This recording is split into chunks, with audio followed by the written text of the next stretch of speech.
નમસ્કાર, સત્યમેવ જયતે લાઈવ ન્યૂઝમાં આપનું સ્વાગત છે। વડોદરાના નંદેસરી ગામના ખેડૂતો આજે જિલ્લા કલેક્ટર કચેરીએ પહોંચ્યા હતા। ખેડૂતોનો આક્ષેપ છે કે ગુજરાત રાજ્યની બહારના એક વ્યક્તિએ પોતાને ખેડૂત તરીકે રજૂ કરી તેમની જમીન પર ગેરકાયદેસર કબજો જમાવ્યો છે। સમગ્ર મામલે યોગ્ય તપાસ કરી જમીન પરત અપાવવા અને જવાબદાર સામે કડક કાર્યવાહી કરવાની માંગ સાથે ખેડૂતો દ્વારા આવેદનપત્ર આપવામાં આવ્યું। વડોદરા તાલુકાના નંદેસરી ગામના ખેડૂતો આજે જિલ્લા કલેક્ટરને આવેદનપત્ર આપવા પહોંચ્યા હતા। ખેડૂતોના આક્ષેપ મુજબ કૈલાસભાઈ ખીંચી નામના વ્યક્તિ જે મૂળ ગુજરાત રાજ્યની બહારના હોવાનું જણાવવામાં આવી રહ્યું છે, તેમણે પોતાને ખેડૂત તરીકે રજૂ કરી ખેડૂતોની જમીન ગેરકાયદેસર રીતે પોતાના નામે કરી લીધી છે। ખેડૂતોનું કહેવું છે કે સમગ્ર મામલે તેમની સાથે છેતરપિંડી કરવામાં આવી છે અને તેઓ પોતાની જમીનથી વંચિત બન્યા છે।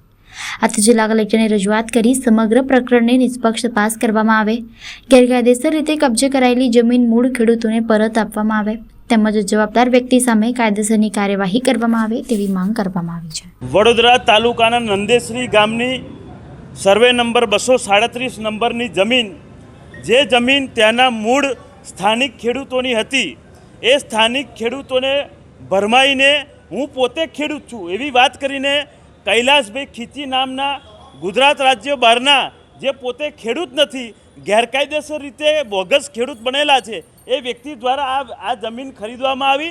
ત્યાર પછી તમામ ખેડૂતોને ખબર પડી કે આ વ્યક્તિ પોતે બોગસ ખેડૂત છે અને પોતે ખેડૂત ખાતેદાર નથી। અને વિશેષમાં આપને જણાવતા કે ભૂતકાળમાં આ કૈલાસભાઈ ખીંચીની જમીનો અનેક તાલુકામાં હતી, તેમાં એક જગ્યાએ કલેક્ટર સાહેબનો પોતે ઓર્ડર છે કે આ વ્યક્તિ ખેડૂત નથી, એનું નામ કાઢી નાખવું અને એ જમીન પરત ખેડૂતોના નામ પર થઈ હતી। વિચાર કરવા જેવી બાબત એ છે કે વડોદરા કલેક્ટર જ્યારે એક બાજુ એવી વાત કરતા હોય કે આ જમીનમાંથી એમનું ગેરકાયદેસર જે ખેડૂત બનીને એમને જમીનમાં નામ નોંધાયું છે એ એમાંથી કાઢી નાખવું, તો પછી એ જ ઓર્ડર નંદેસરીની 237 સર્વે નંબરવાળી જમીનમાં કેમ લાગુ ના પડે? આજે કલેક્ટર સાહેબને રજૂઆત કરવા માટે આવ્યા છીએ કે કૈલાસભાઈ ખીંચી જેવા ગેરકાયદેસર ખેડૂત બનેલા બોગસ ખેડૂતે જે નંદેસરીમાં સ્થાનિક ખેડૂતોની જમીન લીધી છે, ગેરકાયદેસર રીતે લીધી છે, એ જમીન એમને પરત પાછી આપવામાં આવે તેમજ આ બોગસ ખેડૂત પર કાયદેસરની કાર્યવાહી કરવામાં આવે। જે તે સમય પર જે પણ રજિસ્ટ્રારે આ ખેડૂતની આ ખેતીની દસ્તાવેજની નોંધણી કરી હોય એ પણ અધિકારી એની જોડે મળેલો હતો, એટલા માટે એની પર પણ કાર્યવાહી કરવામાં આવે। પરંતુ મૂળ બાબત એક જ છે કે આવી રીતે ગામડાના ગરીબ ખેડૂતો જોડે ખોટી રીતે જમીન પચાવી પાડવાનો કારસો વર્ષોથી ચાલે છે।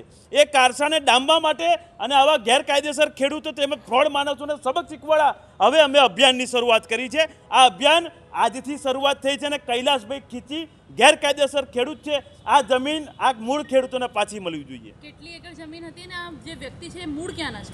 આ મૂળ ગુજરાત બહારના છે। અને વિશેષ બાબત એ છે કે જ્યારે ભૂતકાળમાં કલેક્ટર સાહેબ દ્વારા એક ઓર્ડર પાસ કરવામાં આવ્યો હતો, એમાં જણાવવામાં આવ્યું હતું કે જે ખેડૂતોની જમીન છે મૂળ ખેડૂતોની, એ જમીન પાછી આપી દેવામાં આવે અને એ સમગ્ર ઓર્ડરની કોપી પણ આ હું મીડિયા મિત્રને આપીશ અને એ પુરાવો છે કે એ પોતે ખેડૂત નથી। તો પછી એક જમીનમાં જ્યારે એવો ઓર્ડર થયો હોય કે મૂળ ખેડૂતોને પાછી આપી દો, તો પછી એનો એ ઓર્ડર બીજી જમીનમાં કેમ લાગુ ના પડે? એટલા માટે એ ઓર્ડરની કોપી સાથે અમે આવ્યા છે કે ભાઈ આ ઓર્ડરની કોપી છે અને આ ઓર્ડર પરથી નંદેસરીની જમીનમાં પણ ઓર્ડર થાય અને આ જમીન મૂળ માલિકોને